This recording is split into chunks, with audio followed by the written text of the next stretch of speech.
Hey, Magic friends, welcome back. This is your captain speaking here on Captain Class MTG, and today we're going to talk about Theros Beyond Death. Can Beyond Death break the curse of original Theros, which was pretty much DOA, dead on arrival, because of how bad it was? Wah wah. So, without further ado, trade tables and seed bags are full up right position. We are getting ready to take off into the realm of what may be Theros' either saving grace or final demise. So, with that said, remember, like, subscribe, hit that notification bell. We're trying to get to 1,000 subscribers. Smash that subscribe button and tell your friends. I use all the help I can get because Lord knows that I just need help in general. But anyway, if you've done everything you can, links in the description to the eBay store, the Patreon to actual extra support, and the email for the channel where you can ask me anything you like, and I will probably respond because I got nothing better to do. Anyway, so let's talk about it. Theros Beyond Death. So for those of you who don't know, original Theros, we might even make a video about it later because it's funny.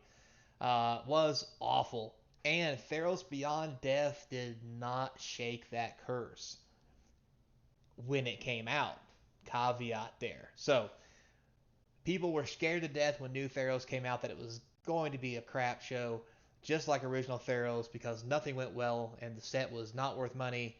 Um, and I honestly don't know right now. I didn't look if it is worth any money now, but we'll have to make a video on that next. So let's take a look at the original draft boxes.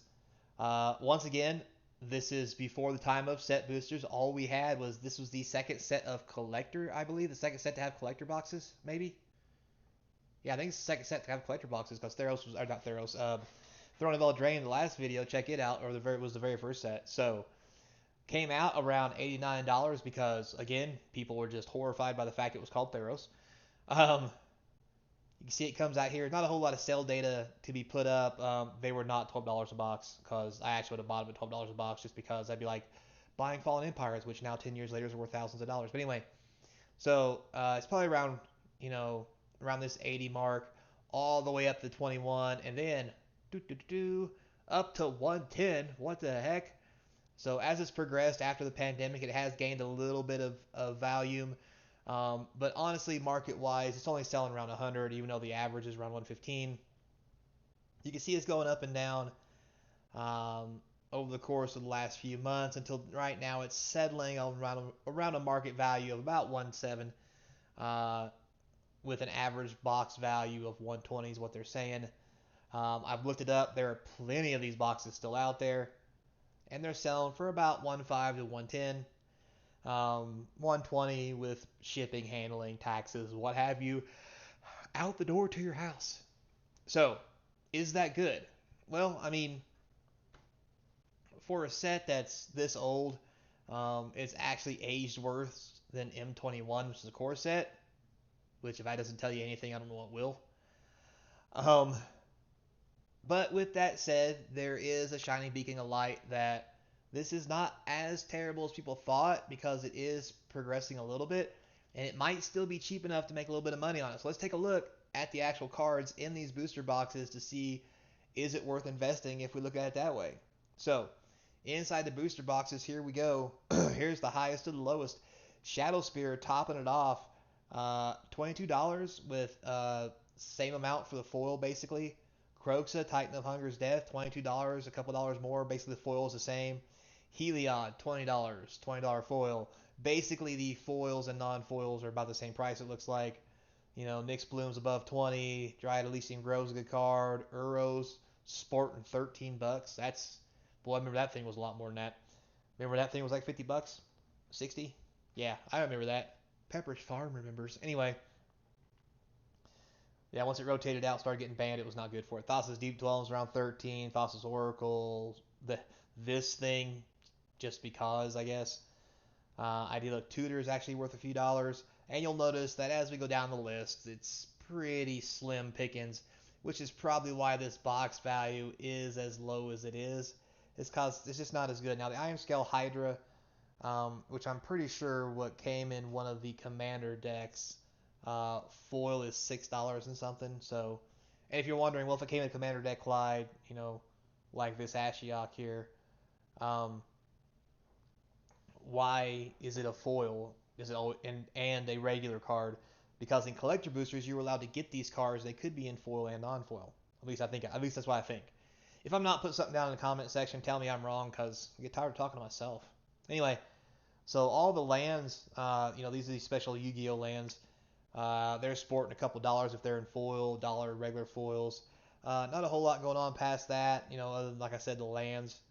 But yeah, so probably on average a little better than most um, box value, but you're really not going to see a whole lot of separation yet. I do think this box is a little undervalued, but because there's so much of it out there, I really don't think it's going to go up anytime soon. I would be surprised if we got the 150 by the end of the year, which is only another $30-$40.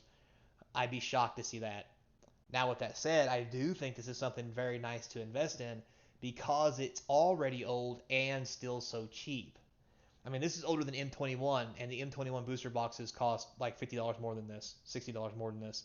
So, yeah, it's probably a better investment, but at the same time, for two boxes of this, two boxes of M21, you get three boxes of this.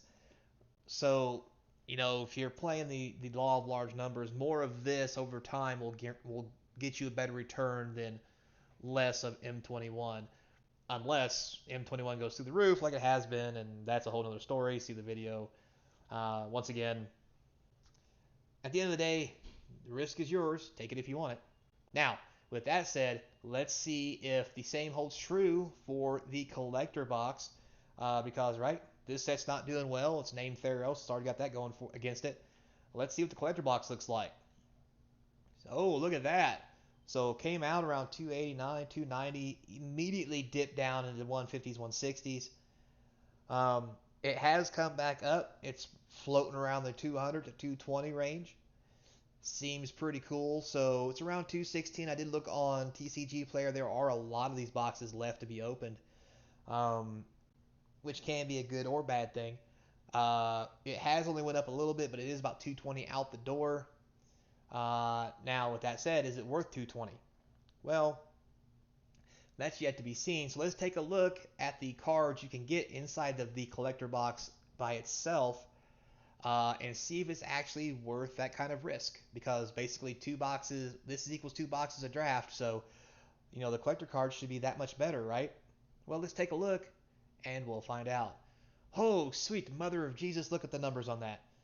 That's right, guys. So Extended Art Croxa is the highest card. It's $36 non-foil. If you get it in foil, it's $100. That is insane for a box and a card that's barely out of print. Shadow Spear, you're sporting the same numbers here, boys. $33 for a full art, $100 to $80 for a foil. Nyx Bloom Ancient, $33, $80 to $70 for a foil. Uro, $26, floating around $95 for a foil. Dryad, $20, $50 foil. Heliod, alternate art, $20, only 20-something dollar foil. Nobody's really caring about that. Vasa, $19, sporting a $80 to $70 foil. Underworld Breach has actually come in the mix because of the older formats. $13 full art, but $60 to $65 foil. Are you kidding me? And as we go down, you're just going to see more. The prices go down just a little. Foil prices continue to stay high on the rares and mythics. And then down here, Temple of Deceit, alternate art foil, or extended art foil is only $4. If it's foil, it's $12. I mean, what? Same hit. Woe Strider, for some reason, is a $13 foil. Like, what? The Sudden Storm's even expensive as a foil.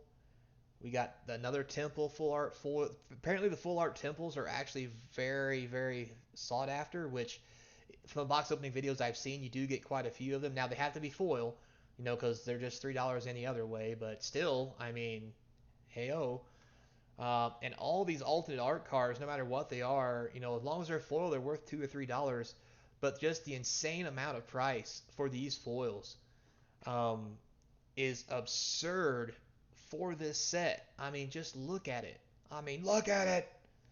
So with that said, I mean, I think it's easy to see why the collector boxes of this product is actually worth buying.